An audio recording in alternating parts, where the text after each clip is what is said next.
الحمد لله نحمده ونستعينه ونستغفره ونؤمن به ونتوكل عليه ونعوذ بالله من شرور أنفسنا ومن سيئات أعمالنا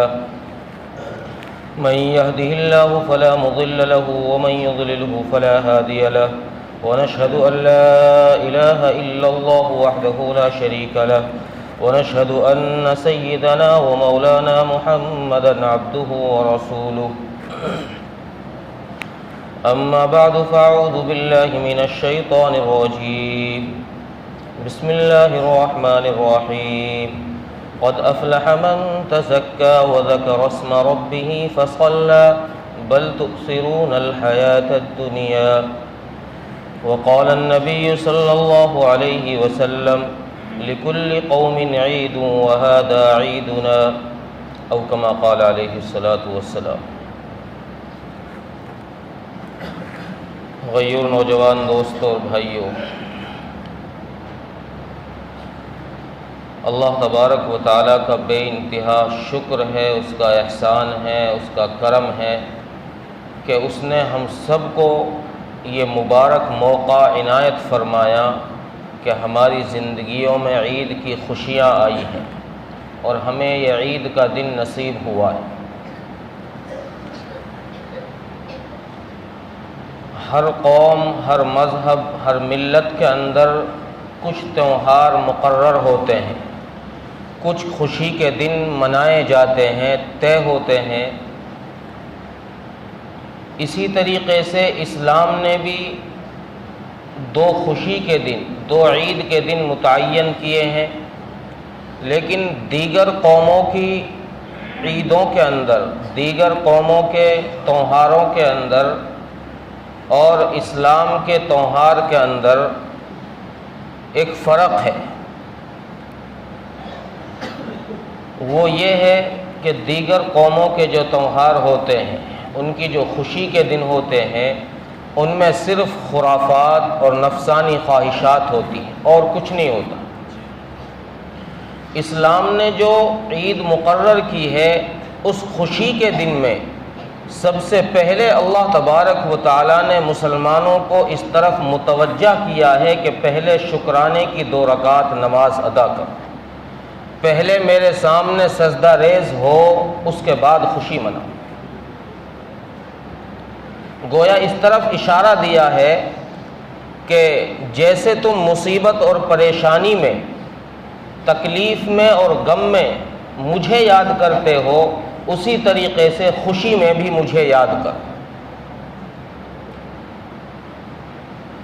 یہ اسلام کی عید ہے، اور عید الفطر کا دن آج خوشیوں کا دن ہے۔ یوم الجائزہ کے نام سے یہ دن پکارا جاتا ہے۔ جو رات گزر چکی ہے وہ لیلۃ الجائزہ تھی، انعام کی رات تھی، آج انعام کا دن ہے۔ اب انعام کس بات پر ہے؟ انعام اس بات پر دیا جا رہا ہے کہ جن لوگوں نے رمضان المبارک کا پورا مہینہ روزوں کی حالت میں گزارا اور تراویح کے ساتھ گزارا، رمضان المبارک میں وہ اللہ تبارک و تعالیٰ کی حلال کی ہوئی چیزوں سے اللہ تبارک و تعالیٰ نے منع کیا تھا، ان سے رکے رہے۔ رمضان المبارک کے مہینے میں انہوں نے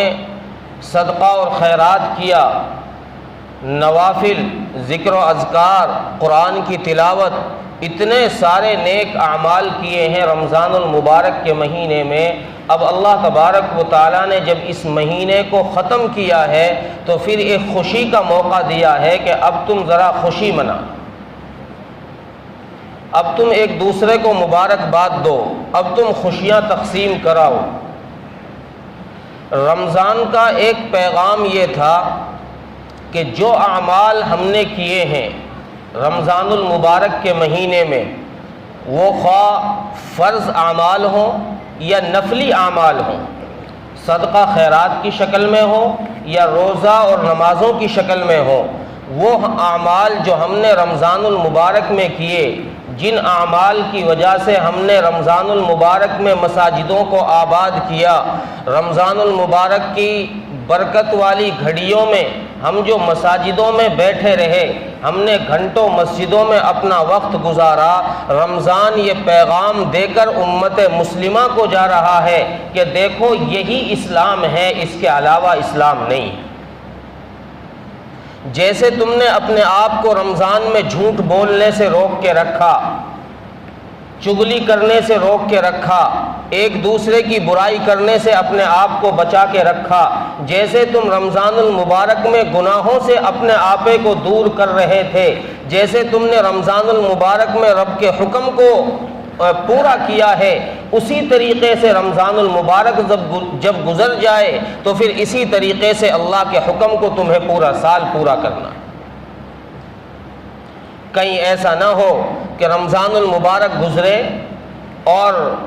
مسجدوں کو ہم چھوڑ کر ایسے ہی دور چلے جائیں جیسے رمضان سے پہلے تھے۔ چونکہ انسان جو اعمال کرتا ہے، انسان خواہ وہ نیک اعمال کرے یا برے اعمال کرے، اللہ تبارک و تعالیٰ اس انسان کے اعمال پر 4 گواہوں کو مقرر فرما دیتے ہیں۔ نیکی کرے گا تب بھی 4 گواہ ہیں، اور اگر گناہ کرے گا تب بھی 4 گواہ۔ ایک گناہ اگر انسان کرے گا تو سب سے پہلا گواہ اس کا وہ جگہ بن جائے گی زمین کے جس حصے پر اس نے وہ گناہ کیا۔ اور یہ بات میں نہیں کہہ رہا، یہ بات رب کا قرآن خود کہہ رہا ہے۔ یومئذ تحدث اخبارها بان ربک اوحی لها، قیامت کے دن اللہ تبارک و تعالی زمین سے وہ ساری باتیں اگلوا دیں گے، زمین کو گویائی دے دیں گے، زمین کو زبان دے دی جائے گی، اور پھر زمین وہ سارے اعمال بیان کر دے گی کہ اس شخص نے میرے اوپر یہاں یہ کیا۔ نیکی کی ہوگی تب بھی بیان کر دے گی، برائی کی ہوگی تب بھی بیان کر دے گی۔ دوسرا گواہ اللہ تبارک و تعالی اعضاء کو بنا دیتے ہیں، جن اعضاء سے انسان گناہ کرتا ہے۔ ہاتھ سے گناہ کیا ہے، ہاتھ کو گواہ بنا دیں گے، پیر سے گناہ کیا ہے، پیر کو گواہ بنا دیں گے، زبان سے گناہ کیا ہے، زبان کو گواہ بنا دیں گے۔ اللہ تبارک و تعالی اعضاء کو گواہ بنا کر اس آدمی کے سامنے پیش کر دیں گے کہ تو نے اس وقت میں یہ گواہی کی تھی، یہ گناہ کیا تھا، یہ نیکی کی تھی۔ اب یہ انسان پھر کیسے مکرے گا، کیسے انکار کرے گا؟ یہ انکار نہیں کر سکتا۔ تیسرا گواہ اللہ تبارک و تعالی فرشتوں کو بنا دیتے ہیں، جو لکھنے والے دونوں کندھوں پر فرشتے بیٹھے ہیں۔ اللہ تبارک و تعالی ان کو گواہی کے لیے متعین کر دیتے ہیں کہ تم یہ گواہ رہنا اس بات پر کہ اس نے یہ گناہ کیا ہے، اس نے یہ نیکی کی ہے۔ اور چوتھا گواہ اللہ تبارک و تعالی اعمال نامے کو پیش کر دیں گے۔ قرآن کریم کہتا ہے اعمال نامہ جب انسان کا کھولا جائے گا تو یہ انسان آنکھیں پھاڑ کر دیکھے گا اور یہ کہے گا ما لہذا الکتاب لا یغادر صغیرۃ ولا کبیرۃ الا احصاها، ارے یار یہ کیا ہو گیا، یہ کیا ہو گیا، یہ گناہ تو میں نے کمرے میں کیا تھا، یہ برائی تو میں نے جنگلوں میں جا کے کی تھی، ارے یہ کیا ہو گیا، یہ تو میں نے وہاں چھپ کر کیا تھا، کوئی بھی نہیں دیکھ رہا تھا، یہ میرے اعمال نامے کو کیا ہوا، اس میں تو سارا لکھا پڑا ہے، چھوٹی سی غلطی کی ہے وہ بھی لکھی ہوئی ہے، بڑا گناہ کیا ہے وہ بھی لکھا ہوا ہے۔ یہ 4 گواہ اللہ تبارک و تعالی انسان کے اعمال پر پیش کر دیں گے۔ لیکن حدیث میں اس کا ایک حل یہ بتایا گیا ہے کہ جب انسان سے کوئی غلطی ہو جائے، جب انسان سے کوئی خطا ہو جائے، پھر یہ انسان اس غلطی پر نادم ہو جائے، شرمندہ ہو جائے اور اللہ تبارک و تعالیٰ سے معافی مانگ لے، رب کے سامنے جھولی پھیلا دے، اپنے گناہوں کی بھیک مانگ لے کہ مولا میں نے غلطی کر دی، آئندہ غلطی نہیں کروں گا، آئندہ گناہ نہیں کروں گا، مولا تو اس دفعہ معاف فرما دے۔ تو حدیث میں ہے التائب من الذنب کمن لا ذنب له، کہ اللہ تبارک و تعالیٰ اس کے اعمال نامے سے ان چاروں گواہوں کو ایسے اس کے گناہ کو بھلا دیتے ہیں، زمین سے مٹا دیا جاتا ہے، اعمال ناموں سے، رجسٹروں سے مٹا دیا جاتا ہے، فرشتوں کے ذہنوں سے بھلا دیا جاتا ہے، اور جن اعضاء سے وہ گناہ کیا ہے ان اعضاء سے وہ گناہ بھلا دیا جاتا ہے، گویا ایسا کر دیتے ہیں اللہ تبارک و تعالیٰ کہ اس نے گناہ کیا ہی نہیں۔ تو ہمیں رمضان یہ پیغام دے کر جا رہا ہے کہ بھائیوں کہیں ایسا نہ ہو کہ تم نے جب رمضان میں جو تلاوتیں کی ہیں، رمضان میں جو مساجدوں کو آباد کیا ہے، کہیں میرے جانے کے بعد تم ان اپنے اعمال کا اور جو تم نے یہ ذخیرہ جمع کیا ہے اس ذخیرے کو برباد نہ کر دینا، چونکہ اب شیطان کھل جائے گا، اب شیطان حملہ کرنا شروع کر دے گا، چاروں طرف سے شیطان کے حملے ہوں گے۔ تم اپنے اعمال کی، اپنے ایمان کی جیسے رمضان میں حفاظت کی تھی ویسے ہی اپنے ایمان کی اب حفاظت کرنا۔ یہ رمضان ہمیں پیغام دے کر جا رہا ہے۔ اور انسان کے اعمال کی مثال ایک ایسی ہے، انسان کے اعمال صالحہ کی مثال ایسی ہے، چونکہ دنیا میں انسان جو بھی اعمال کرتا ہے اللہ تبارک و تعالیٰ اس کا اجر آخرت میں عطا فرمائے، یہاں دکھائی نہیں دے گا۔ میں نے کتنے سجدے کیے، قرآن کریم کی تلاوت کی، رمضان میں کئی ختم کر دیے، اس پر کیا ملا، کیا اجر ملا، یہ یہاں دکھائی نہیں دے رہا۔ لیکن جب ہم چلے جائیں گے، جب دنیا سے ہمیں رخصت ہونا پڑے گا اور ہر ایک کو ایک نہ ایک دن ہونا پڑے گا، تو اس وقت پتہ چلے گا کہ یہ قرآن کے ایک حرف پر یہ نیکیاں تھی، سبحان اللہ کہنے پر یہ نیکی تھی، سجدہ کرنے پر یہ نیکی تھی، روزہ رکھنے پر یہ نیکی تھی، پھر انسان افسوس کرے گا۔ اس کو ایک مثال سے ایسے سمجھیے، ایک لشکر ہے، ایک قافلہ ہے، وہ قافلہ کہیں سفر پر جا رہا ہے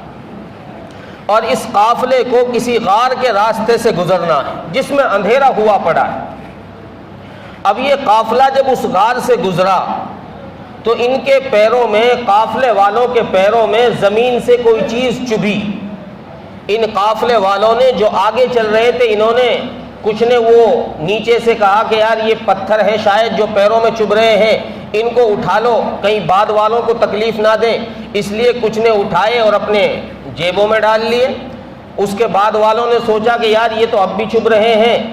ان کو زیادہ اٹھا لیا جائے تاکہ بعد والوں کو تکلیف نہ ہو۔ انہوں نے زیادہ اٹھائے، اپنے سامان میں ڈال لیے، جھولوں میں ڈال لیے۔ بعد والے جو تھے انہوں نے کہا کہ ارے چلو یار، کیا جس کو تکلیف ہوگی، ہم کیوں پریشان ہوں، کیوں اٹھائے ہم۔ اب جب یہ چلے گئے، تینوں قسم کے لوگ اس قافلے میں سے جب غار سے نکلے تو جنہوں نے اپنی جیب میں ڈالا تھا، جنہوں نے اپنے جھولوں میں، اپنے بیگوں میں ڈالے تھے، وہ پتھر سمجھ کر انہوں نے ان کو نکال کر پھینکنا چاہا کہ یار ان کو اب پھینک دو، کیوں وزن اٹھا کے رکھو۔ انہوں نے جب ان کو باہر نکال کر دیکھا تو کیا دیکھتے ہیں کہ وہ پتھر نہیں ہیں، وہ ہیرے جواہرات ہیں، وہ موتی ہیں، وہ لولو اور مرجان ہیں۔ اب جنہوں نے تھوڑے اٹھائے تھے، جیب میں 2 4 ڈالے تھے، وہ افسوس کریں گے کہ یار کاش کتنا اچھا ہوتا ہم اور زیادہ اٹھا لیتے، کتنا اچھا ہوتا ہم اور زیادہ اٹھا لیتے۔ جنہوں نے کچھ زیادہ اٹھائے تھے وہ اور سوچیں گے کہ چونکہ یہ بھی ایک نہ ایک دن ختم ہو جائیں گے جو ہم نے اٹھائے ہیں، اچھی بات یہ ہوتی کہ ہم اور زیادہ اٹھا لیتے، کچھ وقت اور لمبا ہمیں کام دیتے۔ جنہوں نے اٹھایا ہی نہیں وہ اپنے ہاتھ ملیں گے اور افسوس کریں گے کہ کاش ہم بھی وہاں سے کچھ اٹھا لیتے، ہماری بھی قسمت بدل جاتی۔ تو انسان جو اعمال کرتا ہے ان کا بدلہ جب رب کے حضور میں ملے گا تو پھر یہ سوچے گا، پھر یہ پچھتائے گا کہ کاش میں اور عبادت کر لیتا، کاش میں اور تہجد پڑھ لیتا، کاش میں اور نفل پڑھ لیتا، کاش میں قرآن کی تلاوت اور کر لیتا، کاش میں اور صدقہ خیرات کر لیتا۔ یہ انسان افسوس کرے گا۔ لیکن رب کے حضور جانے کے بعد رب کا دستور یہ ہے کہ وہاں سے واپس نہیں آیا جاتا۔ اب وہاں جانے کے بعد افسوس کرنے سے کوئی فائدہ نہیں۔ تو اس لیے ہمیں رمضان یہ پیغام دے کر گیا ہے کہ تم نے جو اعمال کیے ہیں ان اعمال پر بھروسہ کر کے نہ بیٹھ جانا، یوں ہی نہ چھوڑ دینا کہیں بعد میں تمہیں پچھتانا پڑے، اس لیے اپنے اعمال کو جاری رکھنا، اور میرے جانے کے بعد بھی تم اپنے اعمال میں اسی طرح لگے رہنا جیسے میرے وقت میں لگ رہے تھے۔ جب میں موجود تھا تم قرآن کی تلاوت کرتے تھے، جب میں موجود تھا تم نفل پڑھتے تھے، جب میں موجود تھا تم صدقہ خیرات کرتے تھے۔ میرے جانے کے بعد ان اعمال کو روکنا نہیں ہے، ان اعمال کو اسی طرح چلتے رہنا ہے۔ چونکہ عید الفطر پر اللہ تبارک و تعالیٰ کی طرف سے جو انعامات ہوتے ہیں، اللہ تبارک و تعالیٰ کی طرف سے جو ہدیے اور تحفے پیش کیے جاتے ہیں، فرشتے بھی ان تحفوں کو دیکھ کر انسان پر رشک کرتے ہیں فرشتے بھی۔ یہ وہی فرشتے ہیں جنہوں نے ہماری اور آپ کی پیدائش پر اعتراض کیا تھا، اللہ تبارک و تعالیٰ سے سوال کیا تھا کہ آپ ایسی مخلوق پیدا کرنا چاہتے ہیں جو زمین میں جا کے خون پھیلائے گی، زمین میں جا کے فساد کرے گی، زمین میں جا کے دنگے کرے گی، لڑائیاں کرے گی۔ جب اللہ تبارک و تعالیٰ ان سارے لوگوں کو رمضان کے بعد عید الفطر کے لیے عیدگاہ کی طرف نکلتا ہوا دیکھتے ہیں تو پھر اللہ تبارک و تعالیٰ فرشتوں سے یہ سوال کرتے ہیں کہ دیکھو جن لوگوں پر تم نے اعتراض کیا تھا، اب میرے انہی بندوں کو دیکھو، پورا رمضان روزہ رکھ کر آئے ہیں، پورا رمضان تراویح پڑھ کر آئے ہیں، پورے رمضان میری اطاعت کر کر آئے ہیں۔ اب بتاؤ ان کو کیا بدلہ دیا جائے، ان کو کیا انعام دیا جائے، ان کو کیا تحفہ پیش کیا جائے۔ فرشتے عرض کرتے ہیں قال ملائکتی ما جزاء اجیر وفى عملہ، میرے مولا ان کا اجر، ان کا بدلہ، ان کا تحفہ، ان کا انعام یہ ہے کہ جب مزدور نے مزدوری پوری کر دی ہے تو اب اس کو انعام بھی پورا دے دیا جائے، اس کو انعام بھی پورا دیا جائے، اب انعام میں کمی نہ کی جائے۔ اللہ تبارک و تعالیٰ کی طرف سے اعلان ہوتا ہے قال فیرجعوا مغفورا لهم وقد بدلت سیئاتکم حسنات، جاؤ ہم نے تمہیں معاف کر دیا اور تمہاری نیکیوں کو، تمہاری برائیوں کو نیکیوں سے بدل دیا۔ یہ اللہ تبارک و تعالیٰ کی طرف سے انعام دیا جاتا ہے ان لوگوں کے لیے جنہوں نے رمضان المبارک میں روزے رکھے ہیں، جنہوں نے رمضان المبارک میں رب کا حکم پورا کیا ہے۔ لیکن کچھ ایسے بندے بھی ہیں کہ جنہوں نے سارے رمضان میں ایک بھی روزہ نہیں رکھا ہے، سارے رمضان میں ایک بھی تراویح نہیں پڑھی ہے، وہ کون سا منہ لے کر، وہ کون سی شکل لے کر اللہ تبارک و تعالیٰ کے اس حضور میں آ رہے ہیں، اس جشن میں شریک ہو رہے ہیں، جو جشن ان لوگوں کے لیے ہے جن لوگوں نے رمضان کے روزے رکھے ہیں، رمضان کی تراویح پڑھی ہے، رمضان میں اللہ کے حکموں کو پورا کیا ہے۔ یہ ان لوگوں کے ساتھ کون سا منہ لے کر آ رہے ہیں؟ چونکہ حدیث میں ہے لیس العید لمن لا یصوم، کہ جس شخص نے روزہ نہیں رکھا اس کی کوئی عید نہیں، کوئی خوشی نہیں ہے۔ خوشی صرف ان لوگوں کی ہے جنہوں نے عید کے لیے، عید کی تیاری کے لیے پہلے رمضان المبارک میں روزے رکھے ہیں، اللہ کے حکموں کو پورا کیا۔ لیکن عام طور سے دیکھا یہ جاتا ہے کہ جو لوگ رمضان میں کم عبادت کرنے والے ہوتے ہیں، رمضان میں کم اعمال کرنے والے ہوتے ہیں، کم روزہ رکھنے والے، کم تراویح پڑھنے والے، عید میں سب سے زیادہ آگے وہی لوگ ہوتے ہیں۔ عید کا انعام ان لوگوں کے لیے نہیں ہے، عید کا انعام ان لوگوں کے لیے نہیں ہے جنہوں نے اللہ کے حکموں کو رمضان المبارک کے مقدس مہینے میں چھوڑ دیا۔ عید کا انعام تو ان لوگوں کے لیے ہے جنہوں نے اللہ کے حکم کو پورا کیا، اللہ کی مغفرت انہی کے لیے دی جا رہی ہے، اور فرشتوں کو انہی لوگوں کے لیے حدیث میں ہے کہ اللہ تبارک و تعالی اعلان فرما دیتے ہیں فرشتوں میں کہ جاؤ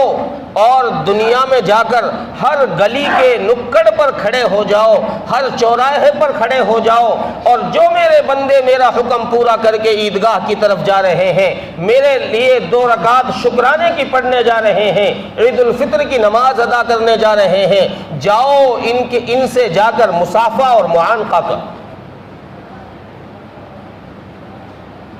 اور یہ اعلان کرایا جاتا ہے کہ ان سے کہہ دو آج تم ایسے ہو گئے ہو، اللہ تبارک و تعالیٰ نے تمہیں ایسا کر دیا ہے کہ ولدتہ امہ، کہ جیسے آج ہی تمہیں تمہاری ماں نے جنا، آج ہی تمہیں تمہاری ماں نے جنا ہے، بالکل پاک صاف، کوئی گناہ نہیں۔ یہ اللہ تبارک و تعالیٰ کی طرف سے تحفے پیش کیے جا رہے ہیں عید پر۔ جیسے ہم تحفے پیش کرتے ہیں ایک دوسرے کو، مبارکباد دیتے ہیں، ہدیے تحائف پیش کیے جاتے ہیں، ایک دوسرے سے گلے لگتے ہیں، اللہ تبارک و تعالیٰ کی طرف سے بھی مغفرت کے ہدیے پیش کیے جا رہے ہیں، مغفرت کے تحفے پیش کیے جا رہے ہیں کہ لو بندو، تم نے میرا حکم پورا کر لیا، تم نے مجھے راضی کر دیا، آج میں بھی تم سے راضی ہو گیا اور اپنی رضا کے ساتھ ساتھ تمہیں مغفرت کا اعلان کرتا۔ اس لیے عیدگاہ آنے سے پہلے رسول اللہ صلی اللہ علیہ وسلم کا معمول یہ تھا، رسول اللہ کا معمول یہ تھا کہ آپ عیدگاہ آنے سے پہلے اپنا صدقۃ الفطر نکالتے تھے اور لوگوں میں جو غربا تھے ان تک پہنچاتے تھے، تاکہ یہ غریب مسلمان بھی ہماری عید میں ہمارے ساتھ شریک ہو جائے، یہ محروم نہ رہیں۔ ایک واقعہ رسول اللہ صلی اللہ علیہ وسلم کا نقل کیا ہے کتابوں میں کہ آپ صلی اللہ علیہ وسلم عید کے لیے تشریف لے جا رہے تھے، راستے میں دیکھا بچے اچھے کپڑے پہن کر نہا دھو کر کھیل رہے ہیں، اور ساتھ میں ان کے ایک اور بچہ بھی ہے جس کے کپڑے گندے ہیں اور وہ اداس کھڑا ہوا ہے۔ رسول اللہ صلی اللہ علیہ وسلم نے جا کے اس سے پوچھا، بیٹے تم کیوں نہیں کھیلتے؟ تمہیں کیا ہوا؟ جی میرا والد نہیں ہے، میں یتیم ہوں، میرے پاس کپڑے نہیں ہیں عید کے لیے۔ تو رسول اللہ صلی اللہ علیہ وسلم نے اس بچے کو ساتھ لیا، واپس آپ تشریف لے گئے گھر پر۔ حضرت امی عائشہ رضی اللہ عنہا سے فرمایا کہ ذرا اس بچے کو نہلاؤ، حضرت امی عائشہ کو نہلانے پر لگا دیا۔ حضرت فاطمہ رضی اللہ تعالی عنہا کے گھر تشریف لے گئے اور جا کر حضرت فاطمہ سے ارشاد فرمایا کہ فاطمہ بیٹی دیکھنا ذرا حسن حسین کے کوئی کپڑا دھلا ہوا ہو تو دینا۔ حضرت فاطمہ نے کپڑا دیا اور رسول اللہ صلی اللہ علیہ وسلم وہ کپڑے لے کر حضرت امی عائشہ کے گھر تشریف لائے، اس بچے کو نہلا دھلا کر تیار کیا، کپڑے پہنائے۔ اب اس بچے سے کہا، رسول اللہ صلی اللہ علیہ وسلم نے ارشاد فرمایا کہ بیٹا یوں بتاؤ تم اپنے ابو کے ساتھ جب عید پڑھنے کے لیے عیدگاہ جاتے تھے تو کیسے جاتے تھے؟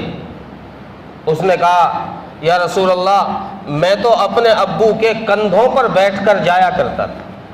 اللہ اکبر، رسول اللہ صلی اللہ علیہ وسلم نیچے بیٹھے ہیں،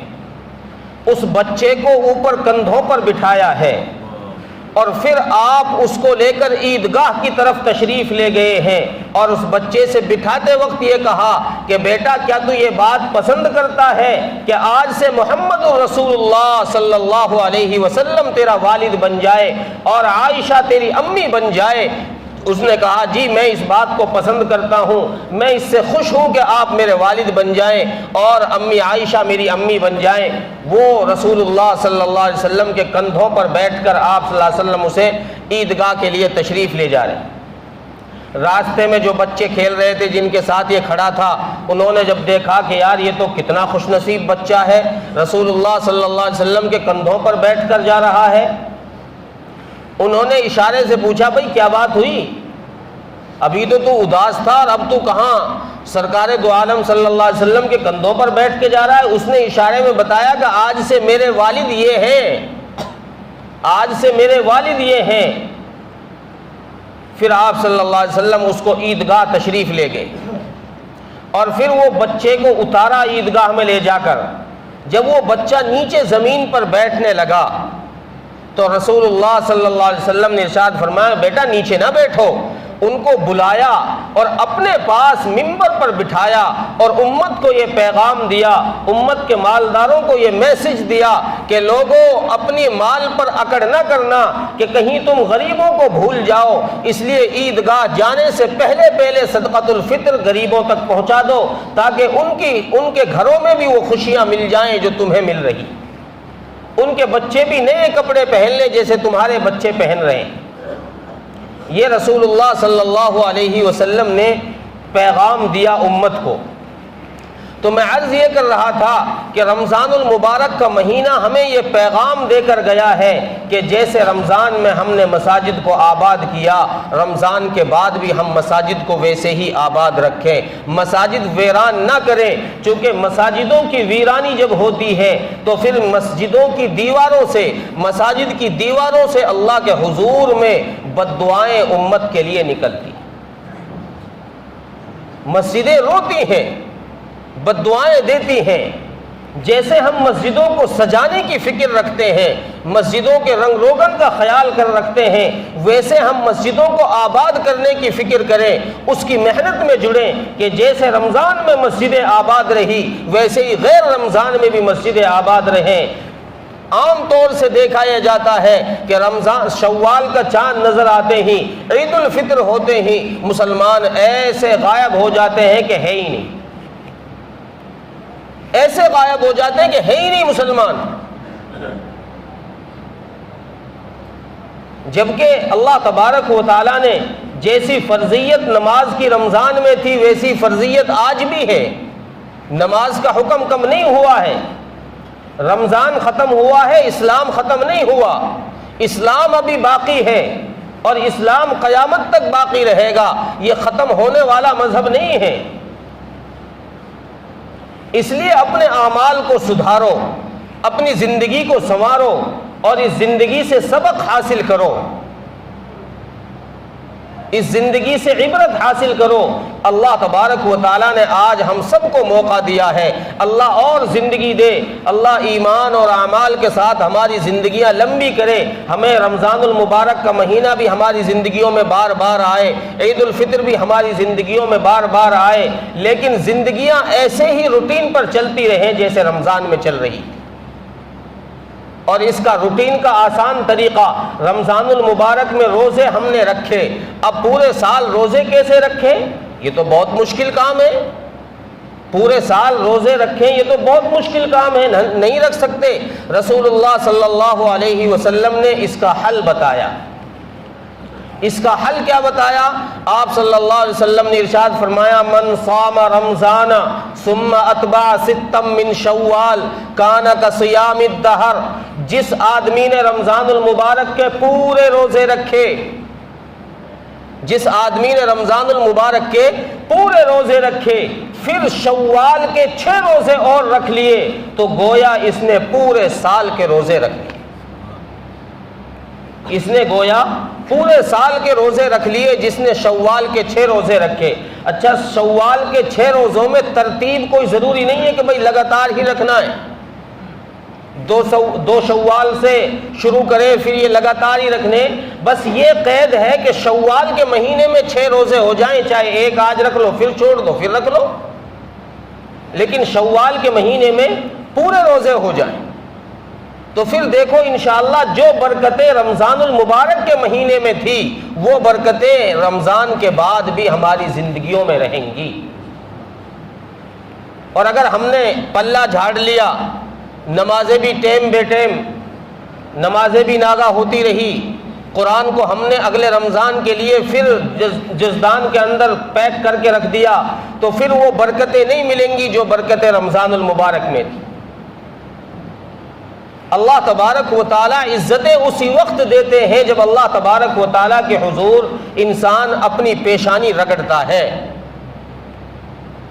اس لیے آج ہم عید الفطر کا موقع ہے، خوشی کا دن ہے، رب کی طرف سے انعامات کی بارش ہو رہی ہے۔ آج ہم اللہ کے گھر میں یہ عہد کریں کہ جیسے ہم نے رمضان میں نمازوں کی پابندی کی ہے، جیسے ہم نے رمضان میں قرآن کی تلاوت کی پابندی کی ہے، جیسے ہم نے رمضان میں صدقہ اور خیرات کی پابندی کی ہے، ویسے ہی انشاءاللہ رمضان کے بعد بھی ہم نمازوں کی پابندی کریں گے، صدقہ اور خیرات کی پابندی کریں گے، قرآن کی تلاوت کی پابندی کریں گے، کسی قسم کا کوئی گناہ ہم نہیں کریں گے انشاءاللہ۔ چونکہ ہم اللہ تبارک و تعالیٰ کے حکم کے محتاج ہیں اور ہم مکلف ہیں، ارادہ کرنے کے توفیق اللہ دیتے ہیں، توفیق اللہ دیتے ہیں۔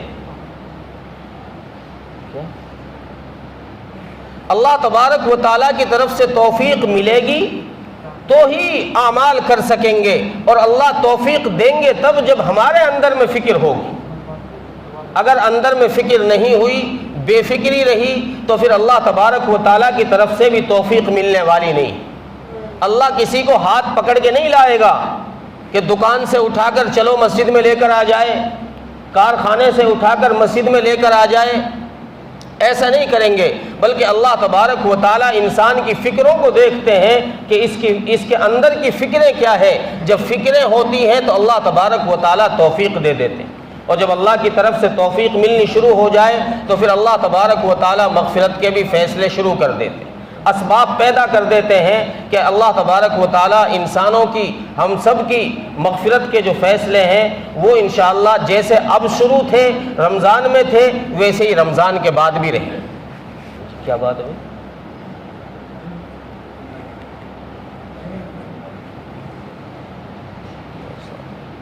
اس لیے عزیز و بزرگوں دوستو، آج کے بعد رمضان چونکہ اب گزر چکا ہے، رمضان اب گزر چکا ہے، اور رمضان کے گزرنے کے بعد شوال چاند نظر آ گیا ہے۔ شوال سے ہم اپنی عبادتوں کو مسلسل جاری رکھیں، شوال میں بھی ہم اپنی عبادتوں کو مسلسل جاری رکھیں، ایسا نہیں کہ ہم بند کر کے رکھ دیں۔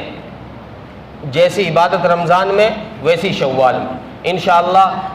پھر اللہ عزتیں دیں گے۔ آج چونکہ ہم جو دنیا میں ذلیل و رسوا ہو رہے ہیں، دنیا میں ہم تباہ ہو رہے ہیں، اس کی بڑی وجہ یہ ہے کہ ہمارا تعلق اللہ کی ذات سے ہٹا ہوا ہے۔ ہم آپس کی ٹانگا کھچائی میں لگے ہوئے ہیں، وہ اس کی ٹانگ کھینچنے میں لگا ہوا، وہ اس کی ٹانگ کھینچنے میں، اللہ سے تعلق دور ہے۔ حضرات صحابہ کرام رضوان اللہ علیہم اجمعین کی جماعت کتنی بڑی جماعت ہے، اور دیکھو کیا کارنامہ کر کے دکھایا ہے، ساری دنیا میں اسلام کا بول بالا کر دیا صحابہ کی چھوٹی سی جماعت نے۔ 1.25 لاکھ صحابہ کرام کی جماعت، اب تو کروڑوں مسلمان ہیں۔ وجہ کیا ہے؟ وجہ صرف ایک ہے کہ صحابہ کا تعلق رب کی ذات سے جڑا ہوا تھا، ہمارا تعلق رب کی ذات سے ٹوٹا ہوا ہے۔ اس لیے اپنے تعلق کو رب کی ذات کے ساتھ مضبوط کریں، رب کی ذات کے ساتھ جوڑیں، انشاءاللہ پھر عزتیں ملیں گی۔ اور اگر ہم نے تعلق نہیں جوڑا تو پھر بھائی جیسے اب ذلیل ہو رہے ہیں ویسی ذلت اور رسوائی کا سامنا کرنا پڑے۔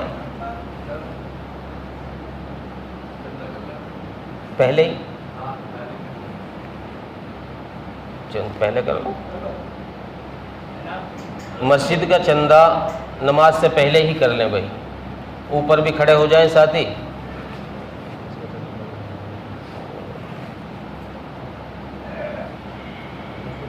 اور نیچے بھی ہو جائیں، ہر جگہ ساتھی ہو جائیں۔ چندے والے اپنے چندہ لیتے رہیں اور دینے والے دیتے رہیں، لیکن توجہ میری طرف رکھیں، باتوں میں نہ لگیں۔ اتنے میں آپ کو نماز کی نیت سمجھا دیتا ہوں، چونکہ عید الفطر کی نماز ہے اور یہ سال میں ایک دفعہ آتی ہے، اس لیے بہت ممکن ہے کہ اس کو بھول جاتے ہیں لوگ، بہت ممکن بات ہے، چونکہ جو عبادت سال میں ایک دفعہ کی جائے اس میں کمی بیشی ہو جاتی ہے، بھول ہو جاتی ہے۔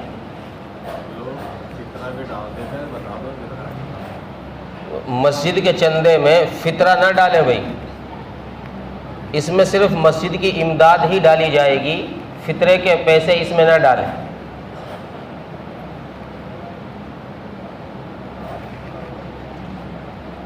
اور زیادہ سے زیادہ دیں، چونکہ آج تو خوشی کا دن ہے، اللہ تبارک و تعالیٰ کی طرف سے بھی تحفے دیے جا رہے ہیں، ہدیے پیش کیے جا رہے ہیں، اس لیے ہم بھی اپنی طرف سے اللہ کے نام پر خوب خرچ کریں۔ جیسا اللہ تبارک و تعالیٰ ہمیں دے رہے ہیں بے شمار، ایسے ہی ہم بھی اللہ کے نام پر بے ان گنت دیں، بغیر گنے دیں، انشاءاللہ اللہ پھر ویسے ہی ترقی دیں گے، ویسے ہی نوازیں۔ تو عید کی نماز کی نیت یہ ہے کہ میں نیت کرتا ہوں 2 رکعت نماز واجب عید الفطر مع 6 زائد تکبیروں کے، یا یہ کہہ لیجئے 6 زائد تکبیروں کے ساتھ، واسطے اللہ کے رخ میرا کعبہ شریف کی طرف، پیچھے پیش امام کے اللہ اکبر کہہ کر نیت باندھ لیں۔ اب آپ بھی ثنا پڑھیں گے، امام بھی ثنا پڑھے گا، اس کے بعد امام کی طرف سے آواز آئے گی اللہ اکبر کی، تو آپ کو بھی ہاتھ اٹھانے ہیں کانوں تک اور اللہ اکبر کہنا ہے اور ہاتھوں کو چھوڑ دینا ہے۔ دوسری مرتبہ جب آواز آئے گی اللہ اکبر کی تو ہاتھوں کو کانوں تک اٹھائیں اور چھوڑ دیں۔ تیسری مرتبہ آواز آئے گی پھر اللہ اکبر، پھر ہاتھوں کو کانوں تک اٹھائیں اور باندھ لیں۔ تیسری مرتبہ میں چھوڑنا نہیں ہے، تیسری مرتبہ میں باندھ لینا۔ پھر نماز حسب معمول پوری کی جائے گی، رکعت حسب معمول پوری کی جائے گی۔ اس کے بعد دوسری رکعت میں پہلے امام قرات کرے گا، اس کے بعد قرات کے بعد سورہ فاتحہ اور سورت کے بعد میں آواز آئے گی اللہ اکبر کی، ہاتھوں کو کانوں تک اٹھائیں اور چھوڑ دیں۔ دوسری مرتبہ آواز آئے گی اللہ اکبر، ہاتھوں کو کانوں تک اٹھائیں اور چھوڑ دیں۔ پھر تیسری مرتبہ آواز آئے گی اللہ اکبر، ہاتھوں کو کانوں تک اٹھائیں اور چھوڑ دیں۔ پھر چوتھی مرتبہ آواز آئے گی اللہ اکبر، اب ہاتھوں کو کانوں تک نہیں اٹھانا، اب سیدھے رکوع میں چلے جانا۔ پھر حسب معمول رکعت پوری کی جائے گی۔ اس طریقے سے 2 رکعت نماز عید الفطر کی ادا کی جائیں گی۔ اس کے بعد دعا ہوگی، اس کے بعد پھر خطبہ ہوگا۔ خطبہ کا سننا واجب ہے، اس لیے خطبہ سارے حضرات دھیان سے توجہ سے سنیں۔ جب خطبہ پورا ہو جائے اس کے بعد پھر جائیں، اس سے پہلے نہیں کہ خطبہ شروع ہو رہا ہے اور ہم نکلنا شروع ہو جائیں، آہستہ آہستہ سے نہیں۔ جیسے نماز کا پڑھنا واجب تھا ویسے ہی خطبے کا سننا بھی واجب ہے، اس لیے اس کو بھی دھیان سے اور توجہ سے سنیں۔ سمجھ میں آئے نہ آئے، عربی خطبہ ہوتا ہے سمجھ میں نہیں آئے گا، اس لیے لیکن سننا واجب ہے، اس کو دھیان اور توجہ کے ساتھ سنیں۔